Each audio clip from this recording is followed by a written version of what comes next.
Now that you're here at Grief to Growth, I'd like to ask you to do three things. The first thing is to make sure that you like, click notifications, and subscribe to make sure you get updates from my YouTube channel.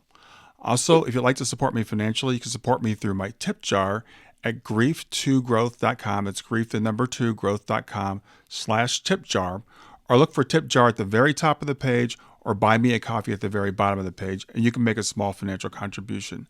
The third thing I'd like to ask is to make sure you share this with a friend through all your social media, Facebook, Instagram, whatever. Thanks for being here. Close your eyes and imagine. What if the things in life that cause us the greatest pain, the things that bring us grief, are challenges?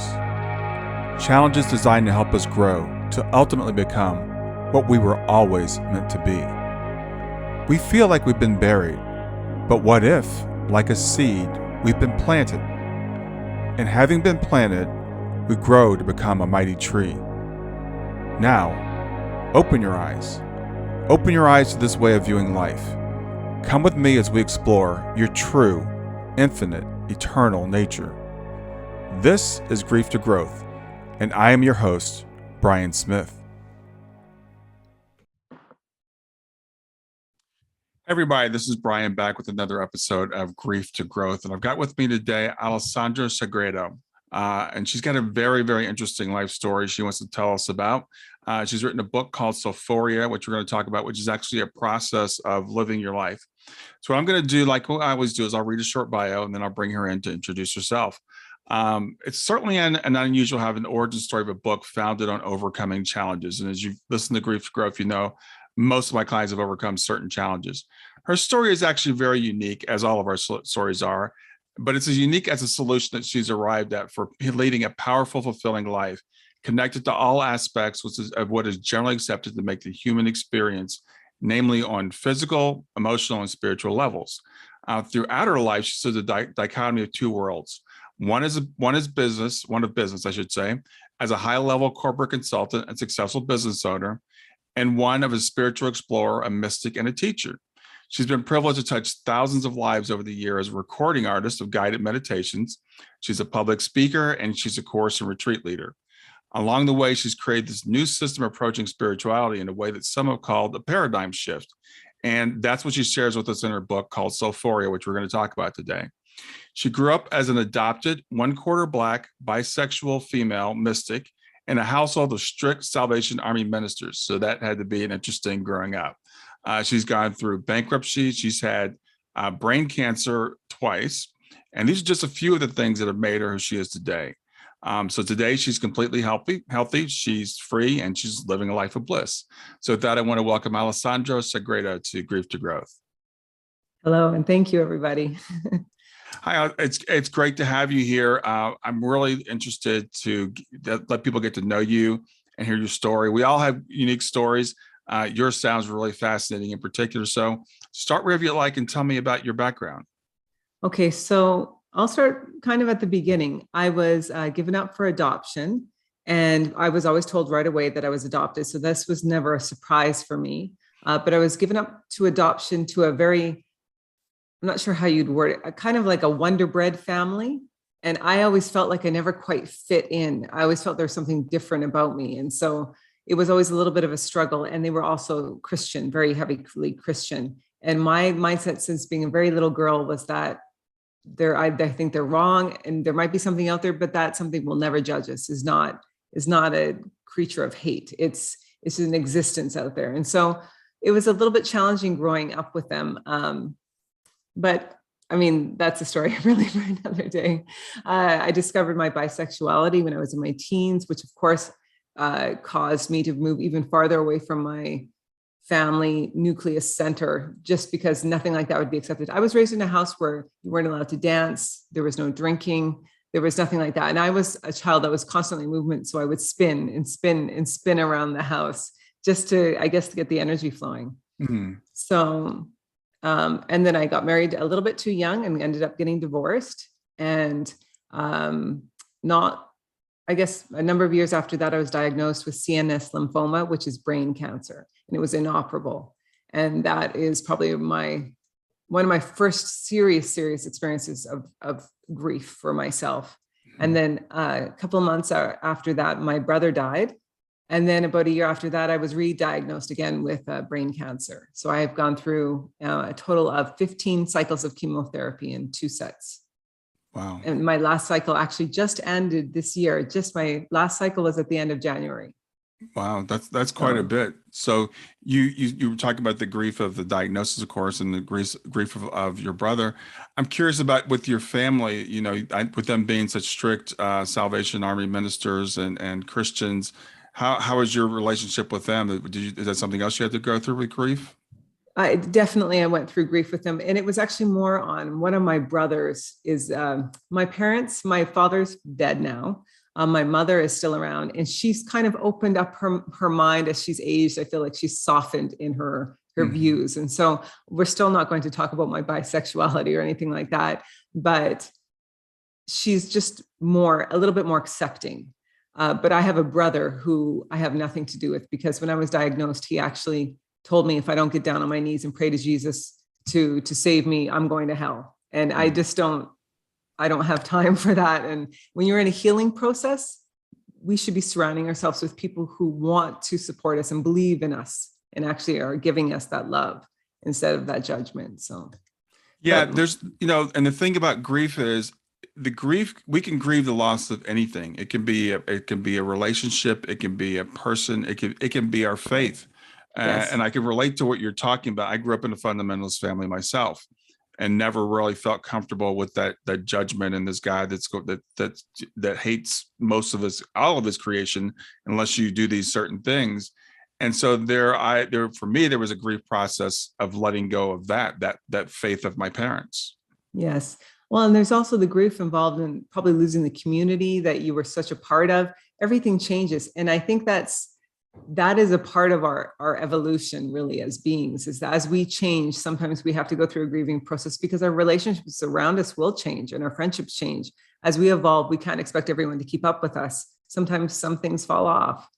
Yeah. So.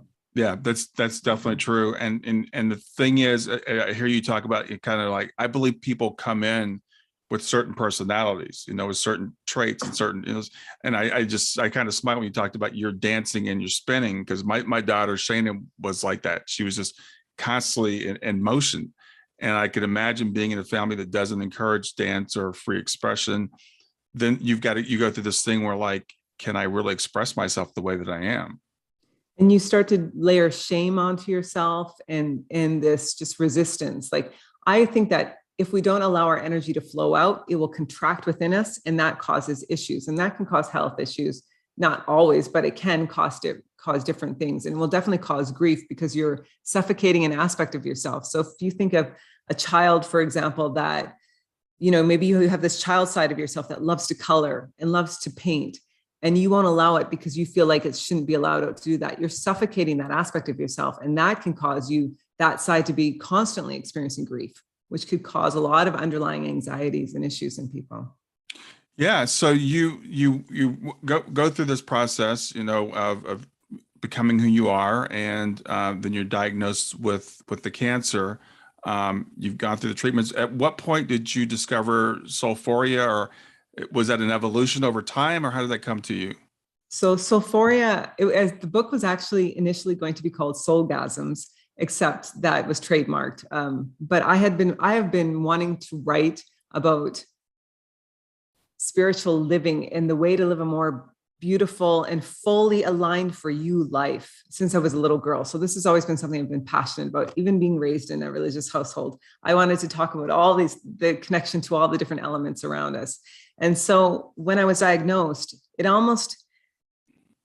it's a tough thing to express, but the cancer in a way woke up aspects of myself that had probably been allowed to go dormant because I had become complacent and comfortable. And so these dreams and these old thoughts came to the forefront and became imperative that I start working on them. So I pulled the pieces of the book that I started back out, and I started working on it. And now you can kind of see, mm-hmm. Now we've got Soulphoria.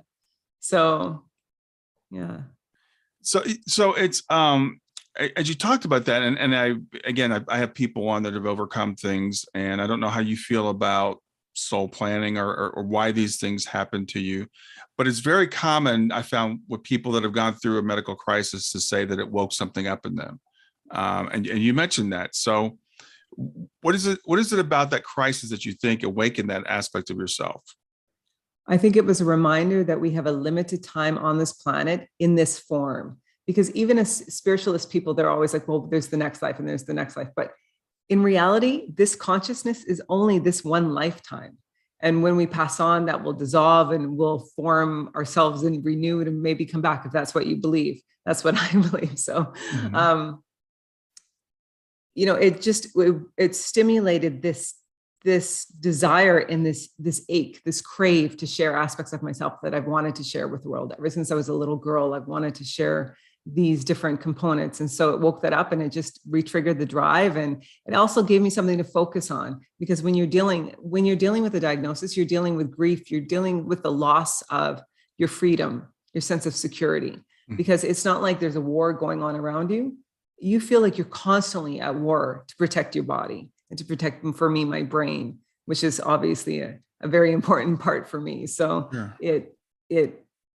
you're also dealing with that grief. And so one of the things I learned was to change my space when it would come up and go and do something that would make me feel better. And so the writing actually helped with that as well. So I woke up the love of writing and the passion for what I wanted to do and just trying to get it out there and realizing there is a limited time on this planet at this point in time. So. Yes. And I know that you operate like a lot of us in two different worlds. You're a high level corporate consultant and a business owner yourself. So how did that play into, or how did that change during the bout with the cancer? Well, I'm very lucky because I own my own business. I own a marketing consulting firm with my husband. And so when I had to go in for chemo, I was in the hospital every 2 weeks with chemo. They had an in-hospital treatment. So I'd have to go in, and he stepped up and he took care of the business. He took care of the clients. And I still can't let it go because I do love the business side. So I can't just push it away because it's a part of me. It is.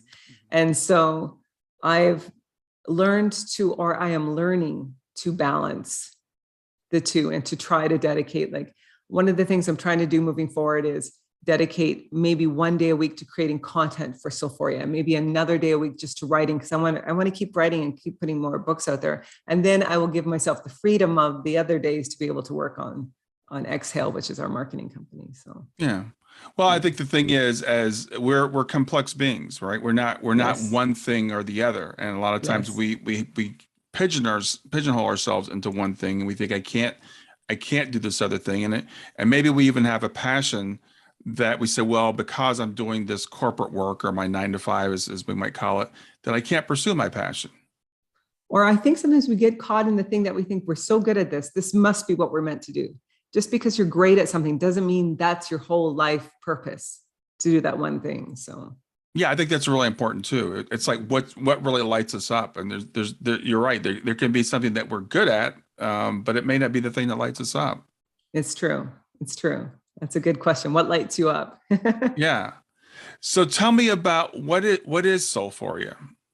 Okay. So Soulphoria it's a guidebook that will take you right from the very beginning of your journey, all the way through I take them through 6 different initiation points into the point of reaching a sulphoric state. The sulphoric state for me is where your physical body and your heart center and your mental self and your spiritual self are all in alignment on your dreams and your goals, and you're achieving them. And that sulphoric state, that's what I was going to call it soulgasmic, because it would be like a orgasm through the soul, but it's euphoria through the soul, experiencing euphoria through the soul. So I'll just walk you through the different parts. Yeah. We start off with the flirtation of the cosmos.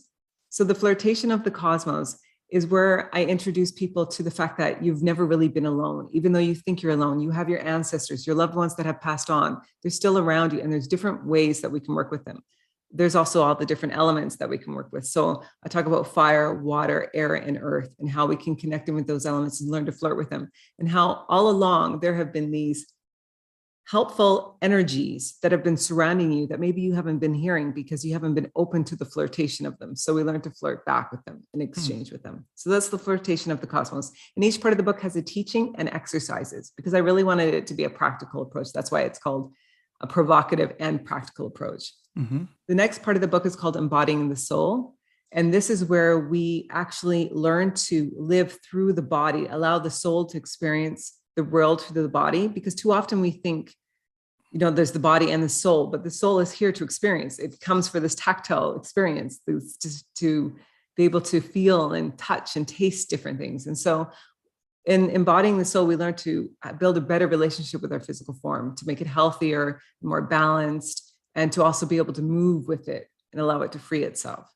From embodying the soul, we move to the spiritual striptease. And the spiritual striptease is where we start to recognize the different layers that we have put on ourselves. So such as religious upbringings. Quite often there's old toxic beliefs that are hidden back there, or there might be masks that we're wearing because we think it's safer to present ourselves this way versus this way. So the spiritual striptease allows you or enables the reader to be able to identify those different aspects of themselves and learn to remove them, to strip them off. And then from there, we go into the sublimely naked soul. And the sublimely naked soul, this is one of my favorite chapters, simply because it's so often forgotten that once we've done all this previous work, we learn to remove the things, we learn to re-evolve ourselves. But no one's really talking about how do we actually learn to be in that new self. So this is where I'm helping people to actually understand, once you reach this sublimely naked soul state, this is how you can become confident in putting yourselves out there in that. It doesn't mean actually running down the street naked. It just means going out there in your authentic true self and being proud of it, and realizing that friendships may come and go, as we were saying, simply because this is the new you, and people might not recognize you anymore, or it might actually threaten them that they have not been able to keep up with their own changes, but they'll get there. Mm-hmm. So, and then from there, we move to the Mistress of Mysticism. This is where I talk about the 3 aspects of the feminine. So I talk about being a child, a teen, and a woman. And it can also relate to men, because you can also look at it being a child, a teen, and a man. Mm-hmm. The idea in this part of the book is that different traumas that we have experienced in our lives might be still locked into those aspects of ourselves. So there might be a child side that has issues, and you don't always know which side. So I give them exercises where they can actually pull on, they can ask a question, which one of you is still holding on to this issue? And that person, that side will step forward, and then we can work them through that. Or for example, let's say you're going into, you want to actually make use of one of your other sides. So you're going into, let's say, a business meeting, and you need to do a negotiation, and you need to be really kind of cocky and a little bit arrogant. Well, you might pull on your teen side. So you might actually say, have your teen side come forward and allow that to work through you, to bring that little bit of energy that you might not have anymore. So that's the becoming the Mistress of Mysticism. We also talk about ritual and intuition in that area. And the last chapter is Soulphoria. Wow. That's a lot. And that's really, I love everything you said in there. There's so much to kind of unpack. The first thing is about like being alone. And I think that's a very common feeling, especially in our culture, in our society today, where people feel like, it's just me. It's me against the world. And we don't realize we have all this help. So I think that's really, really important. And the part you talked about, like embodying ourselves also, because we tend to go from one extreme to the other. So a lot of times our Western culture says we are our bodies, we are our brains, and that's all we are. But then we get into the spiritual aspect of ourselves, and we say, well, now I'm just a spirit, and this body's just, it doesn't matter. Yeah, and that's yeah. So go ahead. Yeah, speak to that. I have to say I'm just going to say blatantly, it's untrue, because the reality is your soul, your spirit, whatever you want to call it, your essential being, your eye of I, has chosen a physical form, and it's chosen your form, just like mine chose my form for its specific attributes, for its life experience it was going to have, for all of the different components, whether I'm driving and wearing a Ferrari or whether I'm got an old Toyota, it doesn't matter. It's still my vehicle in this life, and we have to love it, and we have to care for it, and we have to respect the fact that this is our chosen vehicle, which means I think if you believe that your soul self knows more than your mind, then it's better to accept the choices it's made for you and embrace them and see how you can make the most from those choices, how you can actually turn it into something beautiful. Yeah, I think that's so important. It's a concept that keeps coming up for me personally. And I think this is kind of the way the universe speaks to us. I was just interviewing someone yesterday and said pretty much the exact same thing. We tend to almost fight our bodies, and we look at our body and we say, this is, a lot of us say this is not the body I would have chosen. Yes. Instead But of that's your saying, mind. yes, yeah, instead of saying this is the perfect vehicle for me, I think that's such an empowering thing to embrace and say, this was custom made just for my soul. Yeah. And I tell people you are magic manifest. You are where your soul, the energy of your soul and the energy of creation combined with the earth, and it made you. And you are the magic manifest. You're the masterpiece of your soul. Yeah, I think that's such a beautiful sentiment that I hope a lot of people can embrace, because again, I think so many of us, we fight our bodies. We're like, this is not the body that I want, and we have these images of something very different. So It's I think true. that's a really important and much needed chapter or aspect of this process that you're leading people through. Mhm. And I love the fact that it's practical, because you're giving people exercises, right? So Yes. again, we tend to get up all in our heads and we'll read something, and what I've discovered is just reading something doesn't change us. No. Just understanding something intellectually doesn't work to make lasting changes. And that's why it was really important for me to make sure there were exercises built into each part of the book. And what I'm actually doing now is I'm starting to build up a library of online exercises that people who've purchased the book will be able to come to the website to be able to access some audio or video versions of some of the exercises, or at least to walk you through them, because some of them are a little bit more, let's say, trance meditative state. So I'll be reading them out, or some of them you might actually want someone kind of going, okay, now do this here and do that there, and kind of guiding you through it, or watching someone do it. So Yeah. So that's something you're working on creating now.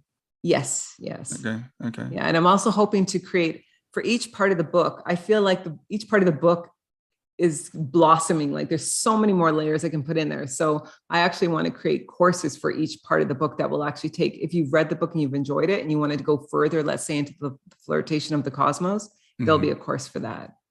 Yeah, well, you could probably write a book on each one of these 6 different aspects of the book. There's so much there to unpack, and as again, I think it's so needed, for people to really understand, who we are. One of the things for people that listen to my program, I say it over and over again. I think the biggest issue that we have in this world is we've forgotten who we are. That we think we are just our bodies. And again, sometimes they'll get very spiritual and say, well, now I'm just my soul. Yes. And I love what you said. We're kind of this beautiful union of the two, and we need to respect both while we're incarnated. We're a harmony. That's the thing. We need to be in harmony with ourselves and with the world around us and with the people we're exchanging time with and energy with. That's really the harmony is what allows things to move smoothly and allows us to enjoy life differently. Yeah, absolutely. So one of the things I asked, your publicist sent me some talking points, and one of the talking points is pretty provocative. It's masturbation as a meditative practice. I've never heard that before. So explain to me what that means. Okay, so let me take a moment here and think of how the best way to explain this. Sure. First of all, let's take a step back. I think that too often in the spiritual realm, people are looking at sexuality as a certain amount of points we have in an energy system. A lot of sexual practices will teach you that if you spend too much of your sexual energy elsewhere, you will not have it for creativity. So this was one of the first spiritual cows I tried to tip in the book, was the fact that that's not true. If you believe that energy is everywhere and it's eternal and it's infinite, then why are we not able to always constantly pull in more energy?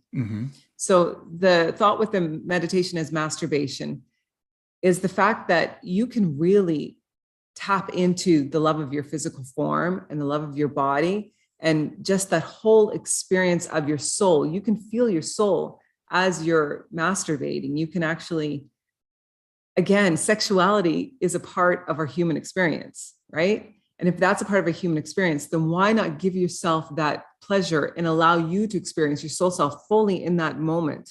Because that's one of the things that you can do as well. On the flip side of that, you can also use it for manifestation. So if you have a goal, that the energy that someone gives off when they are having an orgasm is so powerful. It's so intense. And if you can direct that into a thought or into a specific vision, you can actually add more energy into that manifestation. So there's two really great things for it: the connection to yourself, the fact that the masturbation can allow you to love yourself differently and allow your soul self to love you and you to love your soul self through the body, and then just connect differently in it. And that can actually open you up to, once you've gone through that orgasm point and you're lying there, your whole system is open on a different level to receive different types of information. So there's a lot of joy in there, and it feels good. That's something I've never heard before. And I guess that's one of the spiritual cows that you're tipping, because against a lot of our traditions tell us that self-pleasure is wrong. But why is it wrong? Yeah, that's a good question. Why do you think people tell us it's wrong? I think because often it's based on old religions. Religions were trying to control the masses. Religions don't want us to go out and experience and find freedom and have a good time. They want us to live in very strict environments in very strict worlds, and anything they can do to control, including our sexuality, which is a huge aspect of it, they will. So I think that's why a lot of people think that it may be wrong. We're taught that. So yeah, well, you're right, and it's pretty much on every level, right? They try to control what we eat, what we drink, what we think, and as you said, the way that you were raised, no dancing. I was raised in a Pentecostal. My parents were a little bit freer than the people that I went to church with, but there was no dancing, no drinking, no smoking. Women couldn't wear pants. I mean, it was just like just down the line, all the things that we weren't allowed to do. Wow. And so, and a lot of us are still living with that. And even I love what you said earlier about, like, even once we think we're out of it, that programming is still there on some level. Oh, yes. Yeah. I've done so much work on myself. Something I want to put together is called religious rehab, because I feel like people almost need a program to rehab themselves out of it and to realize it's okay. I mean, sometimes it's the feeling of shame or regret can creep up on you, but we learn to deal through it. Yeah, I think that's very much needed. And, I deal with a lot of people that have gone through that religious abuse. And then again, that kind of the pendulum swing, they'll go to the other way and say, well, since that's not true, then we must just be biological robots in a meaningless universe. Yeah, please. Or they swing completely into the spiritual realm, and suddenly everything is retranslated from religion to spirituality. So if we can look at karma, for example, and I'm not going to get into a debate around karma. It's not my area of specialty. But however, if we look at the correlation between karma and sin, it's pretty similar. You do something wrong, you're going to hell. If you do something wrong, you're going to end up in a hell in your next life, or hellish things are going to happen to you. It's this good and bad, reward and punishment. There's so many similarities. And that's one of the things I'm trying to do with Soulphoria, is to make people realize we don't have to adopt one or the other. We can find a middle ground that actually feeds us, allows us to tap in and be spiritual, and realize that there are all different kinds of realms around us, and there's all different kinds of beauty and magic in the world. But that does not mean there's a God. It does not have to mean that there's a hell. Like, there's different ways of living. So yeah, well, I think you made a very astute observation about karma and sin, because when I started hearing about karma, and karma is misunderstood by a lot of people, and there's a lot of, whenever I discuss karma with someone, I'll ask them to define it, because it's one of those things we all have different beliefs in. But I think the most common understanding of karma, and the one I think is a misunderstanding, is that idea: I do something wrong, I get punished. The only difference between that and Christianity is at least the punishment is proportionate, because in Christianity it's insane. I steal a piece of candy and I get tortured forever. It's true. That makes no sense at all. It makes a little bit more sense. But yeah, people, and as we have these discussions, like, people always want to bring up Hitler. It's like, okay, well, what about Hitler? Certainly Hitler has to suffer, so there is that. We're still holding on to that. How do we know? And I'm gonna throw something that might be a little bit controversial out there, but how do we know that some people don't come to this existence to be the bad person? We'll get back to Grief to Growth in just a few seconds. Did you know that Brian is an author and a life coach? If you're grieving or know someone who is grieving, his book, Grief to Growth, is a best-selling, easy-to-read book that might help you or someone you know. People work with Brian as a life coach to break through barriers and live their best lives. You can find out more about Brian and what he offers at www.grieftogrowth.com, www.growth.com, or text growth, GROWTH, to 31996. If you'd like to support this podcast, visit www.patreon.com/grieftogrowth, www.patreon.com/GRIEF, to make a financial contribution. And now, back to Grief to Growth. For a lifetime. If we believe that if I don't know if you believe in destiny, I'm still kind of going back and forth between it. I like it and I don't, and I'll get there one day. But if you believe in that, if you believe that people come here with a plan, maybe some people are meant to be, I'm not saying Hitler, but meant to bring darkness into the world, to bring us to challenge us, or to give us the challenges that our souls require, because our souls don't come down here just to have a great time. They come here to grow and evolve and actually to be challenged. So we need someone to challenge us. I think it's certainly a valid thought. I hold everything loosely. And so, and we want to go to extremes, right? So we always want to go to the Hitler, and we say, well, certainly that can't be planned. But we do know that there is some amount of pain that's built into this experience. We do know that we do come here not just to have a good time. We do come here to have something to push back against. And I use analogies for people because it's the only way we can really understand it, because it's too big for our little brains. You can't have a movie, you can't have a good story without an antagonist. You have to have a bad guy. And when we watch the movie, the worse the bad guy is, the better the hero performs, right? You need to have that tension. So when people say, well, did Hitler, was that planned? I mean, I don't know. Maybe on some level it was. It doesn't mean the pain here isn't very real. It's true. Yeah. So and it doesn't mean that knowing or not knowing is going to make a difference as well to the pain, really. That's the thing. And it's the same thing with destiny. Do we have free will, or is everything predetermined? And my tried answer is yes. I think it's actually both. I do too. I think that we have destined points along our path, and we have free will about how we're going to get to certain destined points along the path. So yeah, and I think what you brought up is really important here, because this is why I tell people, just keep exploring. Don't lock into any one answer. I'll bring up reincarnation. I post near-death videos all the time, and somebody just yesterday, well, I'm a Christian and I believe in the Bible, and the Bible says that there is no reincarnation, therefore there can be no reincarnation. And I'm like, well, I question whether the Bible really says that. So I gave him a couple of verses. I said, go take a look at these verses. And even if it does, where did the Bible come from? We should always keep exploring. We should always, question everything. Question everything. Absolutely. Yes. Yeah. So I love the fact that you're giving, again, people permission and a way to break these paradigms, these bonds that our societies put in, our families put on us. And you talked about, I think this, like you being adopted into the family you were adopted into, that gave you something to push back against. It definitely did. Yes, it definitely did.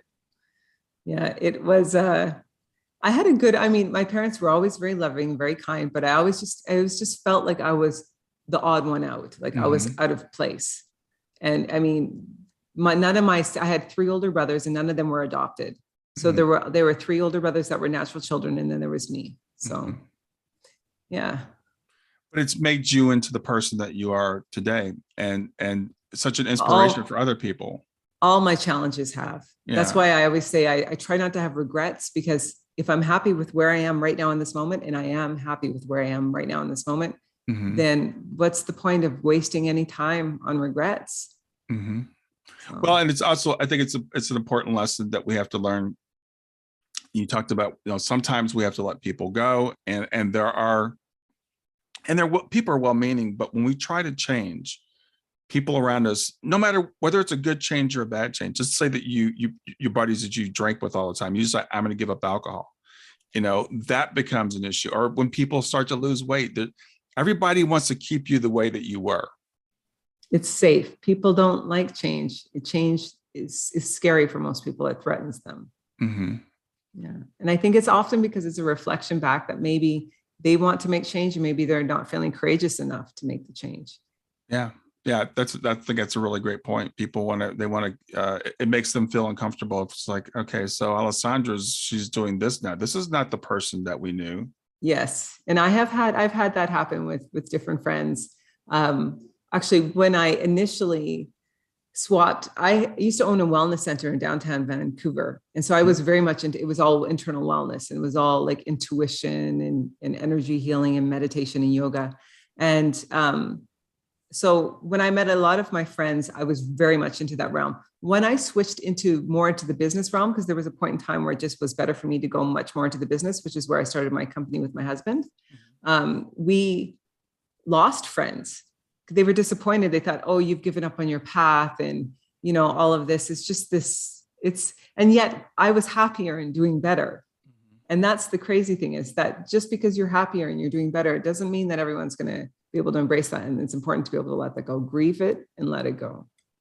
Yeah. And I think for me anyway, it's important not to judge those people because because they don't know any better. Yes. It's pointless to judge anyone really, because we don't know what people are going through behind the scenes. We don't know what's going on in their head. They might look happy and healthy and they could have a lot of pain or a lot of different situations they're dealing with. So. Yeah, absolutely. I think, well, we all do. We all have our wounds and our injuries and stuff. And that's one of the really important things I like to do on this program, is to make people not feel so alone in our wounds, and I applaud people that are brave enough like yourself to come out and say, this is what I've gone through, because other people can say, wow, I thought I was the only one that's gone through stuff like that. Because I think we do. Back to kind of your first point, that we all feel alone. We all feel abandoned in this world at some point. It's true. But we're not. We don't have to be. There's a difference between feeling lonely and alone. Mm-hmm. So you can be alone without having to be lonely. It's that loneliness, that ache. And when you're having that ache, it's, part of my book, there's a whole section about having a self-love affair, because I feel like that's a really important thing that people are missing as well. How do you have a self-love affair? And so I will actually walk them through a whole part of the book that talks about loving yourself, learning to date yourself, spending the time. How do you actually build that relationship? What kind of questions, what kind of conversations can you have with yourself? Because when you actually spend time with you lose that sense of loneliness. It doesn't mean you never want to be around other people. It means that you don't have to be around other people all the time, that you lose that fear of missing out. Yeah. Let's talk about dating yourself more. What does that mean to you? So dating yourself more means to me actually setting aside time in the day to go and do something for yourself. So I used to when I was single, I would take myself for movies. I would take myself for dinner, and I would get dressed up and I would go and I would sit in the dining room and have a dinner, and people might look at me weird and I wouldn't care. And then I'd take myself to a movie. It's spending time with yourself, doing things that you want to do with you. And then I would journal. I would actually have a conversation with myself, because it's really important. I don't think we spend enough time hearing ourselves. Like, hey, Alessandra, what's going on with you this morning? How are you feeling today? Sometimes I'll stop in the day and I'll hug myself and I'll just say, okay, how are you doing? Mm-hmm. Because we need to be able to check in like that. That's part of the self-love. That's part of the dating yourself. Yeah. You can leave yourself love notes. There's all different kinds, anything you would do for a partner. Like when you wake up in the morning, wake up and roll over and say to yourself, hey, good morning, beautiful. Why not? That's the thing.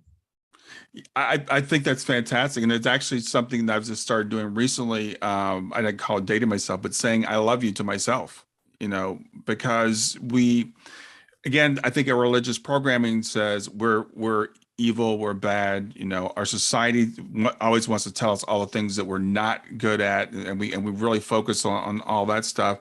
And we don't focus enough on how magnificent we are, how magnificent we all are. Yes, exactly. How radiant everyone can be. Right.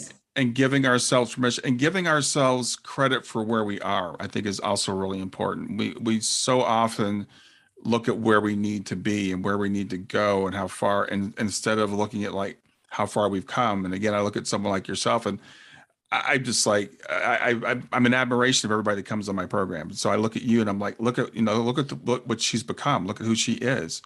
And a lot of us don't see that in ourselves. It's a good point though, because even I sometimes have a hard time.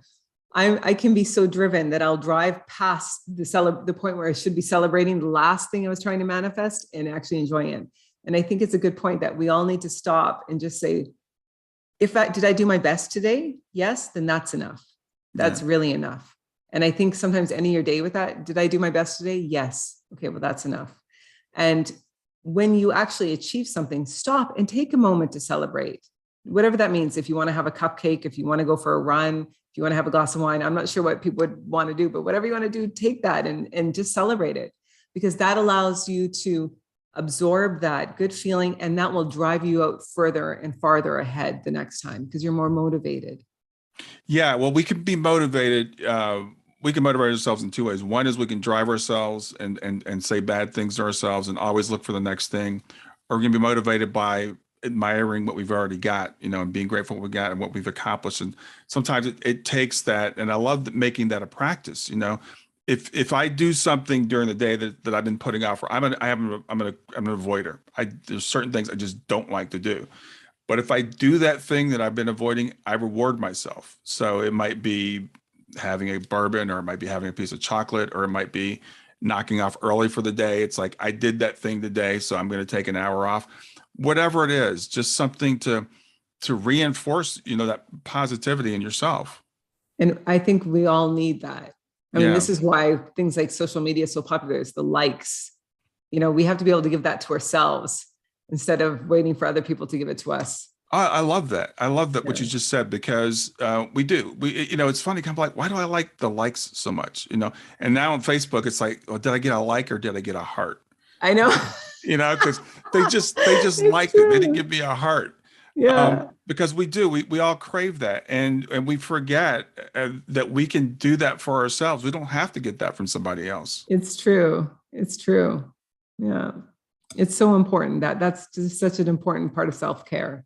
Yeah. And we talked about, I think before we started recording, you and I were talking a little bit. And one of the things that I really try to drive home with people is self-care. I think that is so, so important and so needed in our society. And that's why when your book came across my desk, I was like, I really want to get her on, because most of my listeners are women. And it's interesting, men, we don't do self-care very well because we just power through everything.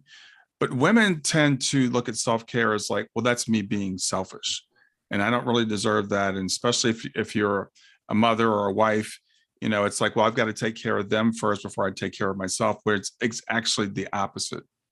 It's true. If you don't take care of yourself, then you won't have the energy to be able to take care of anyone else. And plus, something else I'm just going to give everyone a tip about: try to look at yourself like a child. How would you treat a child? If you're looking at your body or anything, how would you treat a child? Would you tell your child, no, you got to keep going, you got to keep doing this, no, you better do that? You would probably tell the child at some point, stop, have a nap, have a cookie, just take a rest, do something. And when we start to look at the fact that we have these aspects within ourselves, like that child side, we'll start to treat ourselves a little bit differently, because we're no longer seeing ourselves as just the mother or the wife or the father that has to get everything done.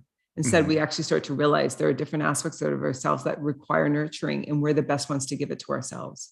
Yeah, that goes back to what you said earlier about the child and the teenager, and the woman, or the child and teenager and the man. And we tend to think, okay, well, now I'm just the man, or not, but we're not. We still have that child with us, and we need to honor that child. And we all have that inner child, and we like to play, and we like to, have fun, and we suppress that.